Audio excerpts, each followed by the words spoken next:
ஒரு பயனில்லாத வார்த்தை உங்கள் நண்பர்களை மட்டுமல்ல, உங்கள் மதிப்பையும் அழித்துவிடும்.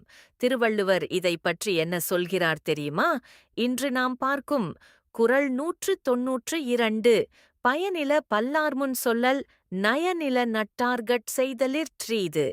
திருவள்ளுவர் விளக்கம். திருவள்ளுவர் இக்குறளில் சொல்லுவது, பலர் முன்னிலையில் பயனற்ற வார்த்தைகளை பேசுவது நண்பர்களுக்கே தீங்கு செய்வதை விட மிகவும் கொடிய செயல். பேசும் ஒவ்வொரு வார்த்தையும் பயனுள்ளதாகவும் மற்றவர்களுக்கு மரியாதை தருவதாகவும் இருக்க வேண்டும்.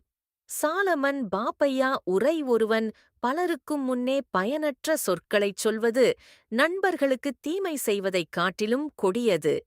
சாலமன் பாப்பையா இந்த விளக்கத்தில் சாலமன் பாப்பையா கூறுவது, பயனில்லாத பேச்சு கேட்பவர்களின் நேரத்தையும் மரியாதையையும் வீணாக்கும்.